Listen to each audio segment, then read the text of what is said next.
Hello and welcome to Shriram's IAS. My name is Aman Sharan. Today in a series of 1 PYQ a day of the main section, we'll be discussing the paper GS1 question of 2023. Okay, this section is regarding history, so we'll be talking about the history question. Now before starting the discussion about the PYQ, let me tell you about the offer which is provided by Shriram's IAS, which is basically 1:1 mentorship, which is absolutely free of cost. You can contact us telephonically as well as you can visit our offline center and you can discuss about your UPSC journey and plan with a senior mentor. Okay, now let's move to the question itself. Now the question in 2023 which came, and it's a 15 marker question, it's not a 10 marker question, so you all must give its due importance. This question basically tells you about and asks you that what are the main features of the Vedic society and religion. Do you think some of the features are still prevailing in Indian society? Okay, मैं हिंदी में भी repeat कर दूंगा इस question को for all our Hindi audience that Vedic समाज और धर्म की मुख्य विशेषताएं क्या हैं? क्या आप सोचते हैं कि उनमें से कुछ विशेषताएं भारतीय समाज में आज भी प्रचलित हैं? ठीक है, बहुत ही अच्छा क्वेश्चन है, सिंपल भी है और इसमें आप बहुत सारे इनोवेशंस और इनोवेटिव थिंग्स, और अगर आपको इन जनरल भी पता है कंटेम्परेरी सोसाइटी के बारे में और थोड़ा बहुत आपको पता है अबाउट द वैदिक एज, जब मैं वैदिक एज की बात कर रहा हूं तो लेटर और अर्ली और लेटर दोनों की बात करूंगा मैं, कहने का मतलब 1500 बीसी से लेकर 600 बीसी तक, जिसके बाद की महाजनपद पीरियड स्टार्ट हो गया था, या एज ऑफ बुद्धिज्म भी कह सकते हैं, एज ऑफ जैनिज्म भी कह सकते हैं। तो उस पीरियड तक की जो बात है वो उसे हमें करना है और साथ ही साथ we need to relate it to what are the contemporary values of the society. तो इन दोनों चीजों को हमें ट्रीट करना है। अब देखिए, जैसे कि मैंने पिछले सेशंस में भी ये बात की है कि हर क्वेश्चन को आपको कुछ पार्ट्स में डिवाइड करना पड़ेगा। इस क्वेश्चन को भी आप on the face of it you can very easily divide it in two parts. The first part is talking about the main features of Vedic society and religion, and the second part is do you think some of the features are still prevailing in Indian society. तो दो sections हो गए यहां पे, but यहां पे आप किस तरीके से इनोवेशन ला सकते हैं और किस तरीके से इवैल्यूएटर के लिए काम इजी कर सकते हैं, ठीक है ना, ताकि वो आपको कंफर्टेबली अच्छे मार्क्स दे दें यहां पर। तो उसके लिए you can divide the section first of this particular question into two parts, that is the features of society and the features of religion separately. Now before starting और getting into the body of the question, body of the answer, basically you should be writing a good introduction. तो introduction के अंदर क्या होना चाहिए इस particular question के अंदर? You just need to give an idea that the वैदिक period was formative stage of Indian civilization. Because what this question is all about, this question is all about Indian civilization. So that's why these all things you need to take care of.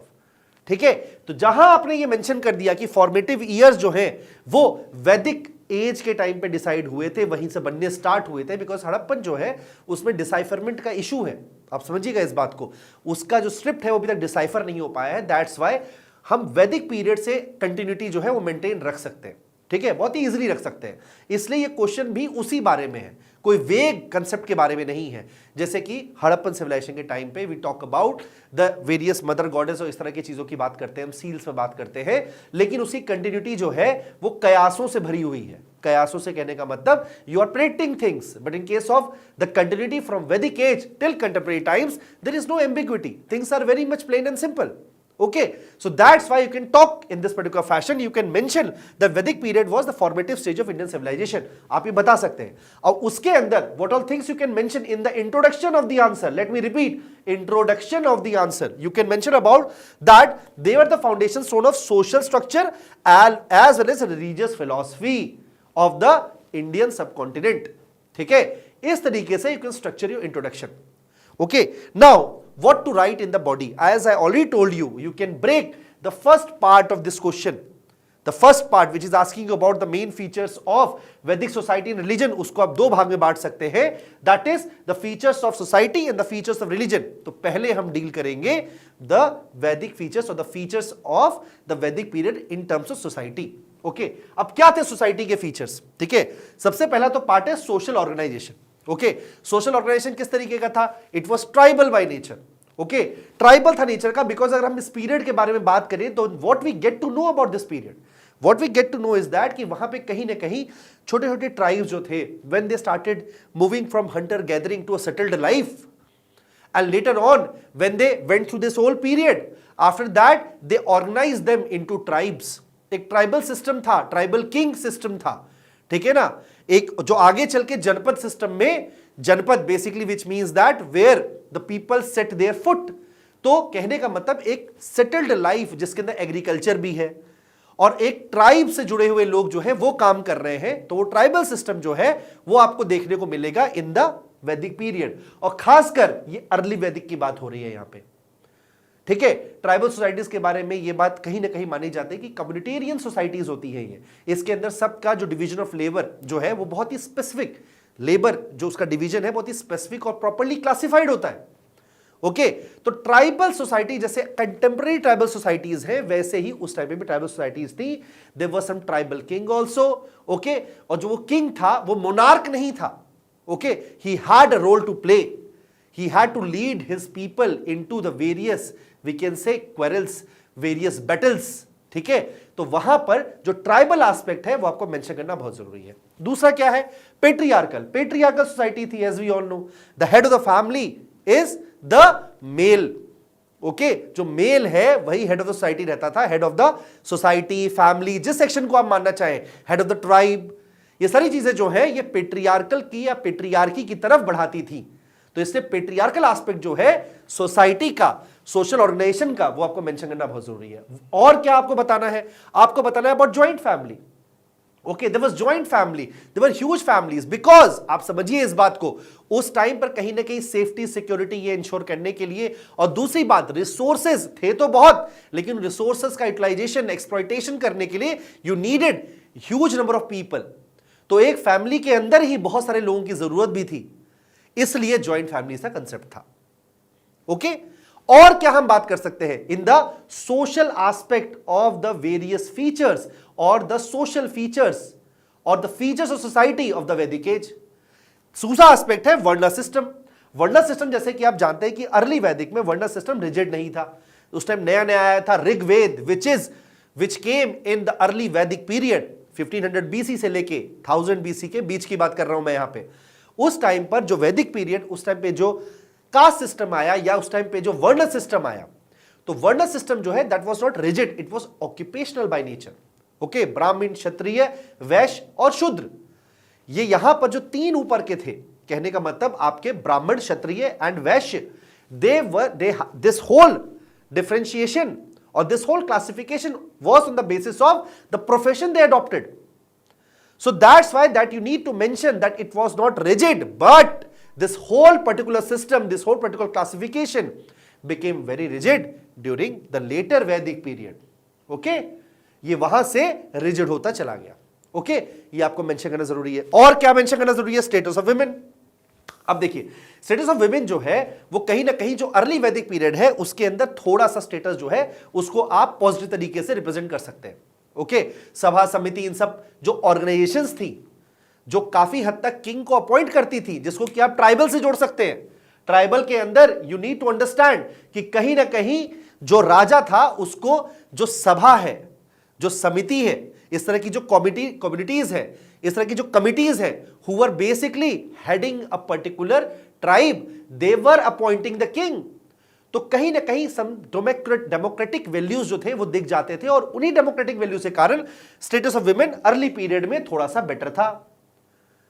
But वही चीज letter वैदिक के time पे कम हो गई, because monarchy became important. और जब monarchy important हो जाती है, ज्यादा रेलिवेंट हो जाती है, तो कहीं ना कहीं सेंट्रलाइजिंग फीचर्स आ जाते हैं एक कम्युनिटी के अंदर. और जब भी सेंट्रलाइजिंग फीचर आएंगे तो whoever owns the power, whoever is the protector will became the main person, and that's why the position of women will dwindle. Okay, तो ये भी आपको मेंशन करना जरूरी है. और क्या बातें हैं? Economic life. इकोनॉमिक लाइफ में you all need to understand कि in the early Vedic period pastoralism, कहने का मतलब ये कि कहीं ना कहीं मवेशियों का बोलबाला था. ठीक है, मवेशियों का बोलबाला, कहने का मतलब cattle was the property, cattle was the chief property. Okay, इसलिए pastoralism was the prime work of और the prime economic activity. But then in later Vedic period, what happened is that iron was discovered in 800 BC. Iron discovery होते ही जो Gangetic valley है वो साफ कर दी गई, वहां पे फॉरेस्ट हटाए गए, because the land was very fertile. That's why agriculture became the mainstay. Economic life में और भी बहुत सारे चेंजेस आए. यहीं पर पंच मार्क्ड कॉइन्स भी आते हैं. साथ ही साथ बार्टर सिस्टम जो कि अभी तक चला आ रहा था उसको रिप्लेस किया गया थ्रू दिस क्वाइनेज. तो इन सारी चीजों की आप बात करेंगे इन लेटर वैदिक पीरियड. ये सारे के सारे फीचर्स हो गए आपके किसके? सोशल फीचर्स ऑफ द वैदिक पीरियड। अब हम बात करेंगे इसके बाद रिलीजियस फीचर्स। रिलीजियस फीचर्स क्या थे? Nature of worship. Nature of worship as you all know polytheistic था। ऋग्वेद के अंदर as we all know the gods which have been mentioned, there are a lot of gods which are mentioned, Indra, Soma, Surya, Varuna, ये सारे के सारे पॉलिथिस्ट। कहने का था बहुत अलग अलग गॉड्स थे, कहने का था बहुत गॉड्स की पूजा होती थी। Hinduism is still polytheistic and it was polytheistic even then. It just that कि जिन गॉड्स की बात आपकी अर्ली और लेट वैदिक पीरियड में की जा रही थी, they became lesser gods later on. And who came in the forefront? आगे कौन आ गए? कंटेम्परेरी टाइम्स में कौन आ गए? Brahma, Vishnu, Mahesh, Durga, and all these kind of gods came in the forefront or goddesses. But during those times also there were multiple gods and all were revered. ठीक है, तो इन चीजों पे ध्यान देना है। और क्या है? Idol worship. देखिए आइडल वर्शिप का जो सिस्टम है या आइडल बनाने का जो सिस्टम है वो कहीं ना कहीं महायान बुद्धिज्म के आने पर पिक्चर में आता है। इसलिए इस टाइम पर व्हेन वी टॉक अबाउट वैदिक पीरियड, आइडल वर्शिप आपको नहीं दिखेगी। तो ये बात भी मैं समझानी है and it is different from what is happening in contemporary times. ठीक है, और क्या चीजें हैं? Next is ritual dominance. आज आप जान रहे हैं कि हवन, यज्ञ, ये सारे के सारी जो चीजें हैं वो अभी भी होती हैं। ठीक है, तो this also you need to understand कि ये जो रिचुअलिस्टिक नेचर था रिलीजन का, ये काफी प्रोमिनेंट था ड्यूरिंग वैदिक टाइम्स। रिचुअल्स वर इलैबोरेट। लेटर वैदिक में ये रिचुअल्स और इलैबोरेट हो गए, ये कर्म कांड और बढ़ गए एंड इन्हीं के रिएक्शन में आया क्या? Buddhism, Jainism. But that you don't no need to mention there. What you need to mention is that they were ritualistic and rituals carried dominance during the वैदिक period. What else you need to mention? You need to mention about the ethical and philosophical thought. आत्मन और ब्रह्मा, कहने का मतलब उपनिषदों के द्वारा आत्म और ब्रह्मा की बात की गई। तो यहां पर आपको समझना जरूरी है कि ये सारी की सारी चीजें जो है that you need to mention as the religious features of the वैदिक period. Now moving to the contemporary relevance of all these things. See what is the contemporary relevance? See, this is the third part. Now in general the second part of the question, but because we broke this particular question into 3 parts, so that's why this particular part is the third part of the question. And what all you need to mention here, बहुत ही obvious है, because you just need to mention all those practices which are still followed, which were basically introduced during the Vedic period, which is like the very first case, the caste consciousness. As you see, वर्ण system rigid हो गया था letter Vedic period में, और वर्ण system आज भी जिसको कि कास्ट सिस्टम के रूप में जाना जाता है वो आज के टाइम में बहुत रिजिड है। As we all know, we know that कि ऑफ कोर्स कास्टिज्म जो है उसके अगेंस्ट बहुत सारी चीजें की गई हैं, बहुत सारे ड्राइव्स निकाले गए हैं। Government has come up with lot of we can say positive discriminatory things like reservation, all this kind of things, and through that generation of discrimination has been tried to be overcome, but the problem is it is still prevalent. People are judged on that. Okay, still caste exogamy is not happened, caste endogamy happens. People from similar caste get married, and primarily in India arranged marriage is happening. Okay, apart from that you also see that in various states or across India elections are fought over the caste. As it is famously said, you don't cast your vote, your caste. तो इस तरह की बातें जो है ये basically ये बताती है कि कास्ट कॉन्शियसनेस जो है वो इस इंडियन सब कॉन्टिनेंट के रग रग में बसी हुई है, और इसका अगर आप ऑरिजिन देखने जाएंगे तो will find that in the varna system which became rigid during the later Vedic period. Okay, what else is there? Next is patriarchal norms. We all know that our society is very patriarchal by nature. Okay, आप जहां भी देखेंगे जो centre of power है वो हमेशा किसी ना किसी मेल के पास रहता है.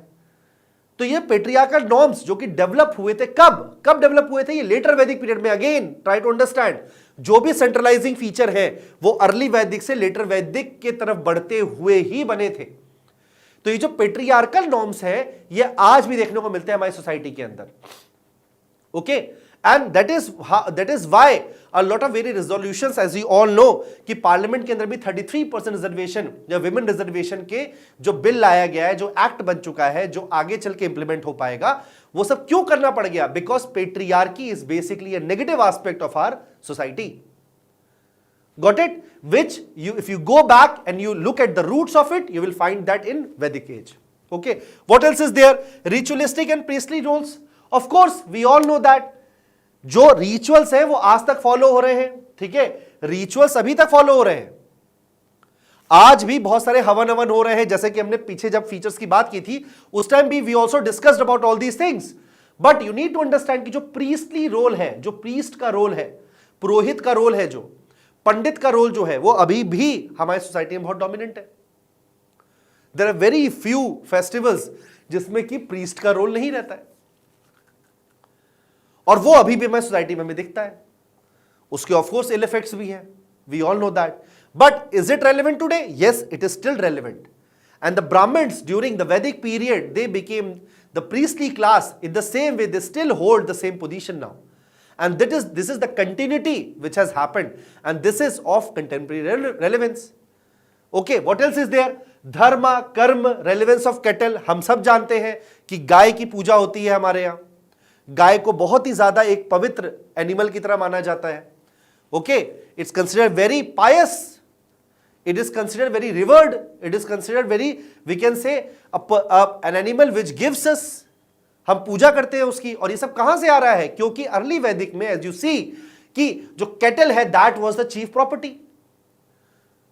उसके बाद आगे चल के भी अगर हम देखेंगे लेटर वैदिक में भी, तो भी कैटल का बहुत सिग्निफिकेंस था, सेक्रीफाइसेस में यूज हो रही थी, तो वो हमें आज भी कंटेम्परेरी टाइम्स में भी दिखता है। उसके अलावा धर्म कर्म, ये सारी की सारी बातें जो है, जो लेटर वैदिक पीरियड में उपनिषदों के द्वारा तैयार हो रही थी, उनके बारे में चर्चा हो रही थी, वो आज भी चर्चाएं हो रही हैं। तो इस तरीके से you can tell about the contemporary relevance of all the basic developments which happened during the वैदिक period. Okay, now in the conclusion part, what you need to mention is that you need to summarize this whole answer first of all, and what you need to mention here is that कि ये जो continuity है ये हमें दिखती है in this case, and despite of the various changes which happened between, क्योंकि आप समझिए इस बात को, आगे चल के बुद्धिज्म आया, जैनिज्म आया, उसके बाद इस्लाम आया, ठीक है, क्रिश्चियनिटी के इंपैक्ट्स आए, स्टिल ये कंटिन्यूटी मेंटेन हुई, और अभी तक काफी सारी चीजें जो है वो वैदिक एज की फॉलो होती है in our society, and this is how you are going to conclude your answer. Okay, I hope this particular session was fruitful to all of you, and I look forward to your questions and doubts in our comment section. That's it from my side. Thank you.